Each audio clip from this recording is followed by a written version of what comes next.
So people under pressure, they behave differently. And they take different decisions whenever they are under pressure. If they are relaxed, they take more rational decisions. And one of the biggest pressure that we have these days is a financial burden. I cannot imagine someone has a check or a bill to pay, and then at the same time, this person will take a rational decision under that pressure. So the pressure on the wellness of the brain, of the mind, and the spirit is widely explored these days. But no one is speaking about the financial wellness, to be honest with you. So that's why it's a great opportunity to have you, Noura, on this podcast. So welcome to the show. Thank you so much for inviting me to the show. It's my pleasure, and I'm looking forward for our episode. Okay. Now, the way we introduce our guests is through asking a simple question about the purpose. If you can just share, what is your purpose in life, Noura? To be honest, I'm currently focused on helping the newer generation to be self-reliant and independent. I'm actually trying to be somehow a positive role model and enlighten everybody or everyone from the new generation to be independent, as I mentioned, and to be well. Because I believe human well-being or individual well-being is very important and crucial. The discussion that the purpose is coming from the struggle or a challenge in life. You know what I mean? Yeah. If you have a challenge in life, then your purpose will be crafted based on that challenge as a purpose in life. Of course. Do you think you have a challenge in that before? That's why you decided to take this as a purpose? Definitely. So if I look back to my childhood, given that I was born and raised in Lebanon during the Lebanese war, it was very hard and almost impossible to take care of our well-being. We were just focused on safety, so we had to run from an area to another, and well-being was the last thing to think of. Let's say physical well-being or emotional well-being was like totally destroyed. So I think that how it started, that people need to be well, people need to take care of themselves, that people need to take care of a lot of aspects, intellectual, emotional, spiritual, many things. And one of them is definitely the financial wellness. Okay. Before we jump into our subject, you know, Lebanon has been classified as a hyperinflation country in terms of economy. Yeah. And I have high respect and admire for people struggling and still see the, what I can say, the bright out of the current situation in Lebanon. Do you think Lebanon at this stage and Lebanese people need more help and guidance from you when it comes to the financial wellness? Definitely. So Lebanese people are well known for their agility and resilience. So we adapt quickly. We look at the bright side of things. We're positive, but definitely in this situation, people need to be aware. They need to be guided on what's going on and how to deal with the situation, because it's really difficult. Although Lebanon has been through a lot in the past years, but this time it's like really the hardest. I see. So moving from the current challenge in the country, we're all aware about the body wellness, mind wellness, spiritual wellness, but no one is touching base on about the financial wellness in that sense. What is financial wellness in your dictionary, in your definition? So as you mentioned, like when we speak about wellness, it's always about food, safety, shelter, all the basic needs, and then it comes to the social wellness and socializing activities and so on. But I believe financial wellness is the most important aspect of this, because it impacts everything else. So if you're financially well, you can have good food, better shelter, better social life. So it's all about finance. And if I want to define the financial wellness by definition is the overall financial health of an individual. So it is, how do you measure your finances?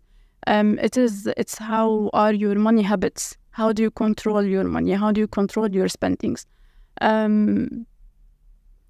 If you have, as I mentioned, if you have good financial health, then all other aspects would come after. That's by definition, if I can say.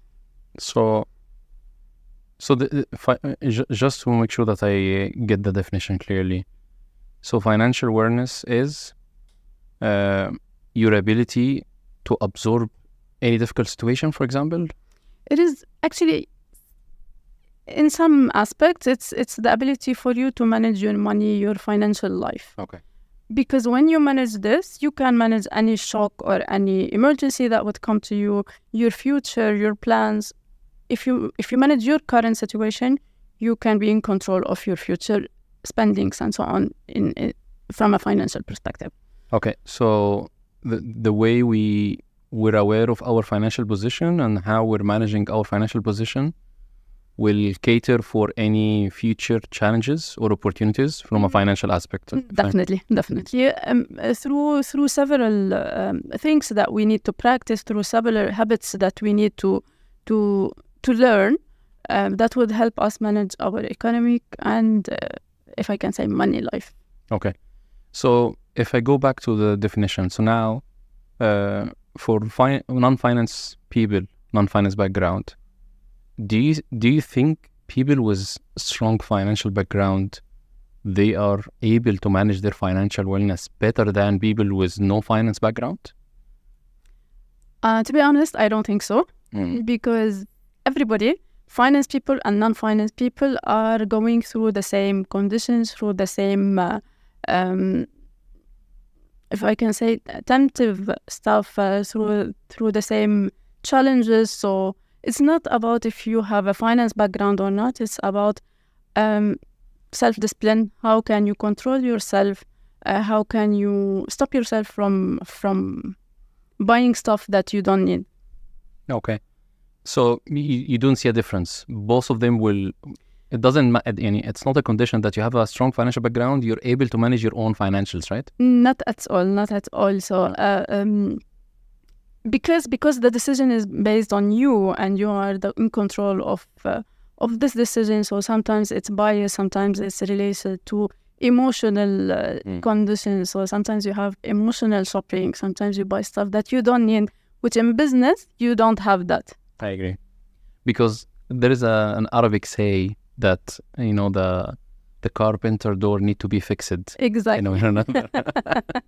That's it, exactly. So yeah, no matter how successful you are in business, when it comes to your financials, your own financials, it's a bit difficult. Okay. And that's related to many things, as I mentioned. So control, self-control, a lot of things. Okay. Now, if you want to break down the financial awareness into the main components, at least we deep dive. So that's the definition of the financial awareness. If I want to go through the main components of the financial awareness, what are the main components of the financial awareness in that sense? In my opinion, and based on few studies, the first most important thing in the financial wellness is the budget. You need to have a budget, even if you're individual and it's not business, it's not your own business. You need to have a budget and you need to track your spending. You need to make sure you are on track when it comes to spendings and expenses, and try as much as possible to stick to that. That's rule number one. Rule number two, emergency funds. You should be prepared for any financial shocks, for any unexpected expenses that may come. So this is number two.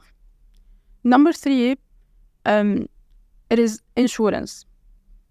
You need to have insurance. You need to have health insurance. You need to have life insurance, and now newly introduced in the UAE, unemployment insurance. So you need to have insurance. Insurance is very important because it absorbs any shock that may come in terms of health, of loss of job. It supports a lot. So this is very important. Another thing that is also very important is the retirement savings. Definitely, it's a must for every person. And the last one, and in my opinion, it should be the source income.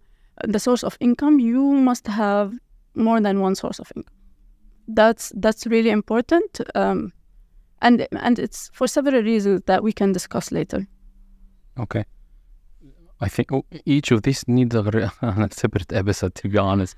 But if I go for a few questions here, retirement plan or retirement fund, we have different generation, in life. So the generation, the more senior generation, they believe that retirement is just to stick to one job till the end of that job and get the retirement fund out of the job, and that's it. Now, the new wave that retirement plans start at very early stage, at 20s or even before that. At least you have a small amount where you're ready. Another generation, they believe on early retirement. They don't believe that I'm gonna stay in this job till 60 or 55. They have an early retirement plan even, so they squeeze budget to have an early retirement plan as well. If you can share some light about the retirement plans, and what is your views on that? So in my opinion, a retirement plan is a combination of the two generations. So I think some people would prefer to be in the job for a long time, get the retirement end of service benefits, and that's it. But if it comes to me, I do believe that we can have a combination of both. We can have the job, we can have the end of service benefit, but on the side, we need to have some investments that generates money.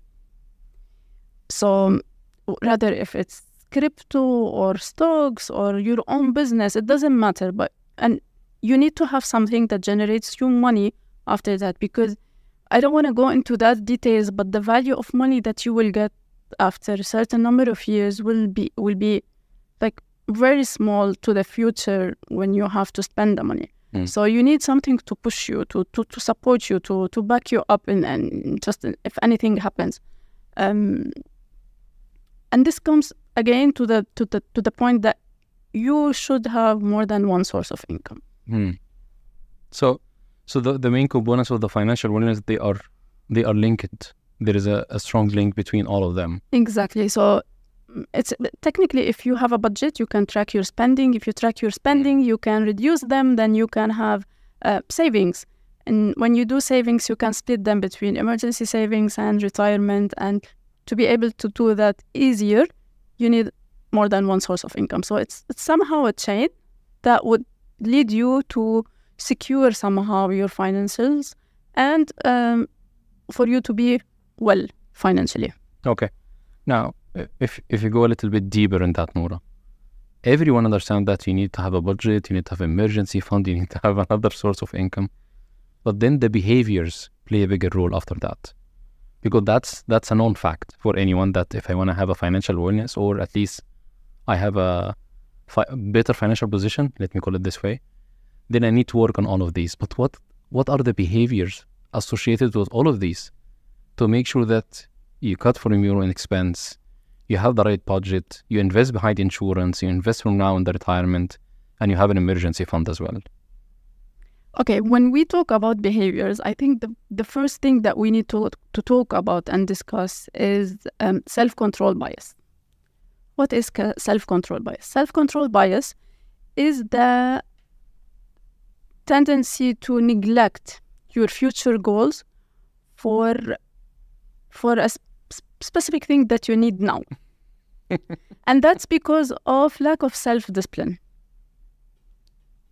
How does that impact you financially? So when you want something, you will lose the ability to assess rationally what you need now versus your future plans.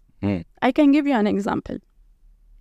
So let's say you're on budget, you have created the amazing spreadsheets and so on, started to make a plan for your retirement. Savings started first month, second month. A new iPhone model would come. Your budget is gone with the wind because you couldn't control your emotional bias, if I can say, or emotional suffering from stopping yourself to buy this item. And you go you buy it regardless of the spreadsheets and the tracking.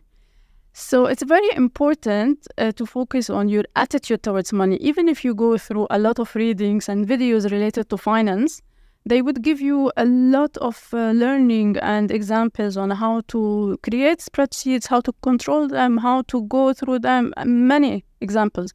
But I think the most important thing is to master your attitude towards money. Okay. How I master my attitude towards money? Let me be honest with you. So budgeting is like being on diet in a way or another. You're sacrificing something that you love for for another reason, for something that you should prefer more. And budget can be, being under budget is like a control. You don't have the freedom, you know what I mean? And there is no cheat meal in that case. The budget is a budget in that sense. So how I manage my behavior to be on track on budget? Okay, I do believe the opposite. So if I look at the budget, why would I look at it as a punishment? Why would I look at it as a diet? Why don't I look at it as a tool that would help me plan for my next vacation? Okay. Or a tool to help me plan for my retirement so I can enjoy as much as possible. So if I look at my budget from a different perspective and keep this perspective in mind, that would help me look into it in a different way and don't feel like it's a diet. So that's very important. And one of the things that I do, so previously I was like an emotional shopper. I buy a lot of things that I don't need. And when I noticed this, it triggered something in me. So I used very simple steps to stop myself from this. The first thing was, when I go into somewhere where I see a lot of things that I want to buy, but I don't need. That's very important. I want, but I don't need. I would stop myself. I would breathe. I would think. And then I would think, what value would this add to my life? Will it give me experience? Will it add anything to my future, to my plans? How important is this for me? And then, if I'm still not convinced, I would call probably someone, brainstorm on them. Do I really need this? Does it add value? Someone close to you and someone who can somehow guide you. So this is what I tried to do, and honestly, it worked for me. It stopped me from buying stuff that I really don't need. And this is how it started helping me adding savings and following my budget. And okay, now I'm sorry to interrupt. And one thing that is very important in this is you always need to remember that you are in control of your money and not money controls you. This is very important. Okay. Do you think emotional well-being and financial well-being they have a correlation? Definitely. The first thing, overspending is related to emotions. When you're emotionally not stable, you will spend more, especially females, if I can say. So if you're sad, you will go shopping. If you're happy, you will go food shopping. If you're excited, you will go car shopping. So it's always about buying stuff.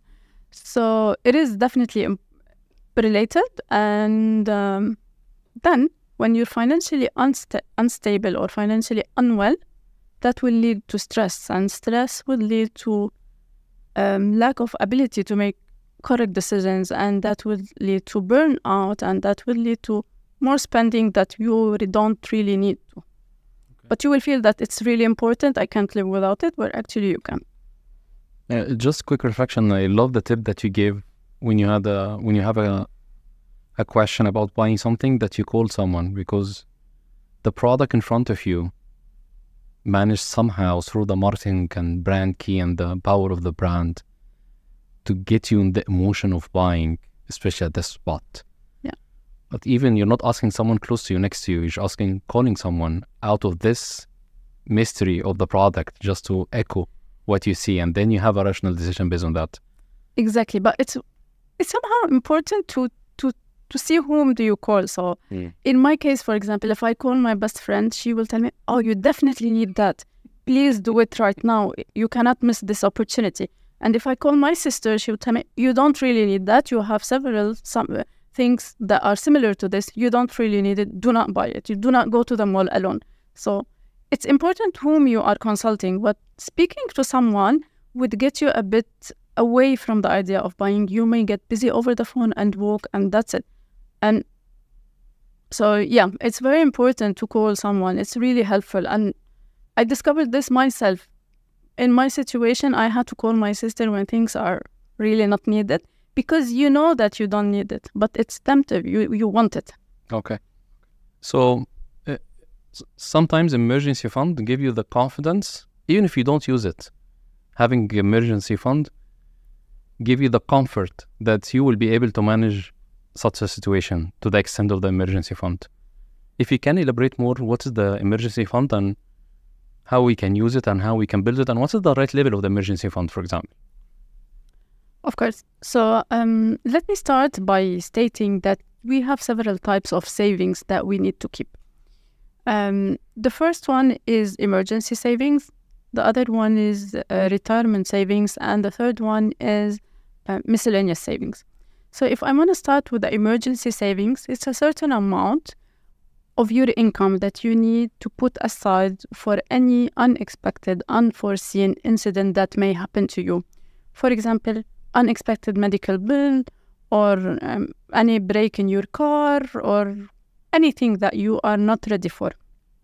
Why do I need this emergency fund? Because if I don't have funds apart that are ready for any emergencies, the first option would be going into debts, using a credit card. And I want to specify here that people who do not really get involved in finances do not really notice the amount of interest that they pay on credit cards and debts. For them, they would look on the monthly installments. It's okay, it's affordable, it solves the issue, we go for it. Where actually finance people are more a bit aware of other details. But the fact that if you have emergency funds to cover unexpected shocks, that would help you avoid these interests and credit cards and debts. Because debts and credit cards would put you under stress that is really hard. When you reach to a limit where you are overpaying, all your income is going to debts to cover the minimum, you will burn out. So it's very important to have emergency funds. This is number one.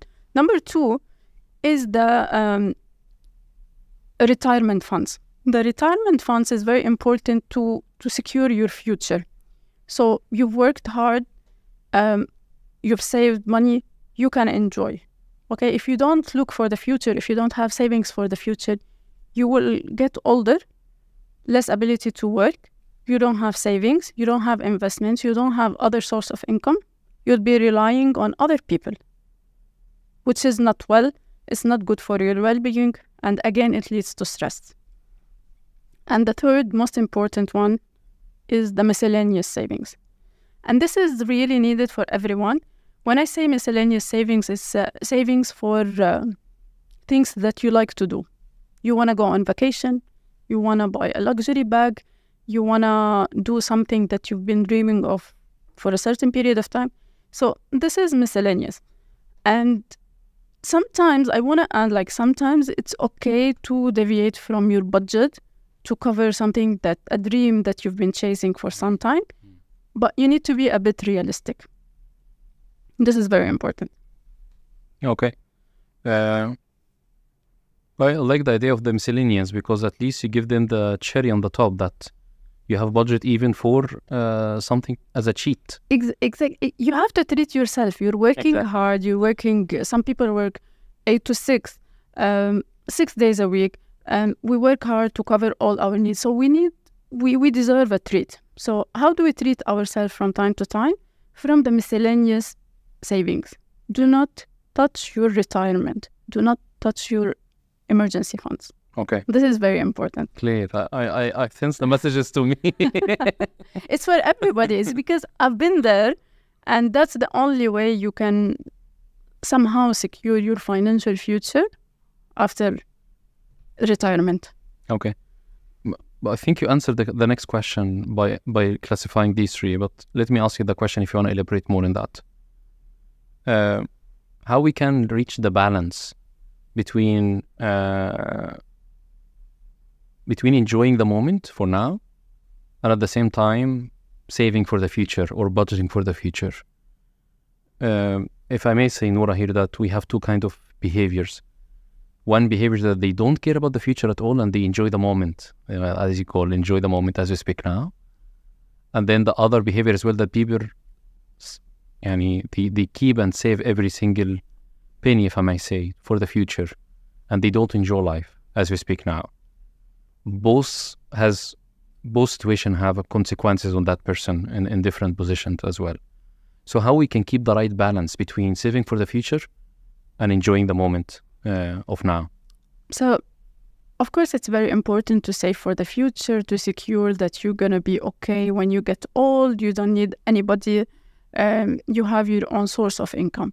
But it's also important to enjoy life, okay? So you need to enjoy life while still young and have the energy to do stuff that you want to do. So you need to balance, and this is where the behavior comes. You need to balance in a way, and this is where budget and trackers come.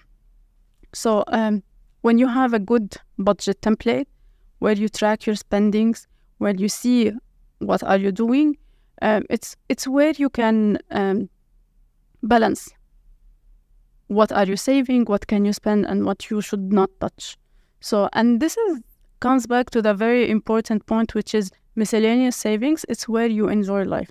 Now, going the extreme, I'm not spending anything and living the very minimum is not healthy as well, because this leads to stress and leads to burnout. So you need to balance, and to balance, you need to work on your behavior, your money habits. Okay.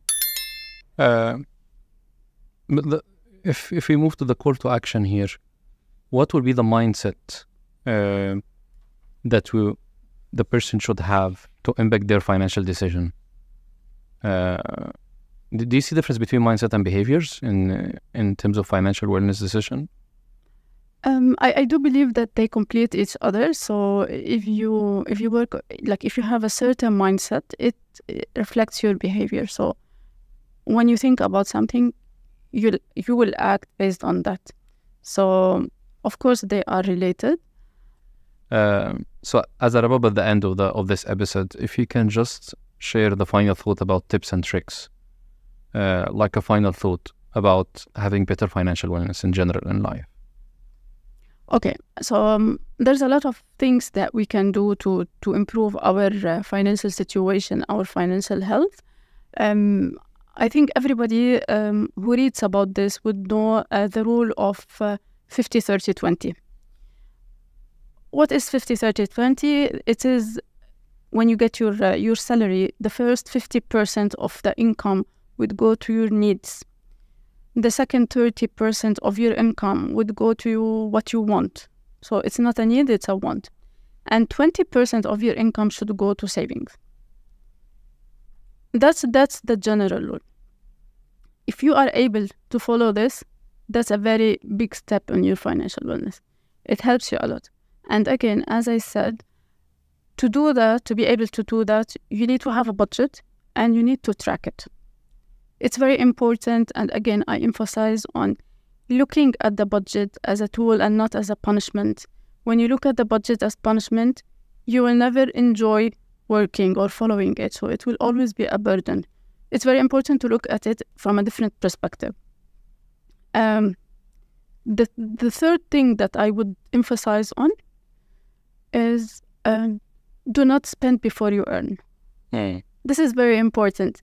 And especially here in the region where facilities are easy, where credit cards and personal loans are easy, when you can buy a very luxury car on that, you need to make sure you don't spend before earning. That's very important, and it will help you.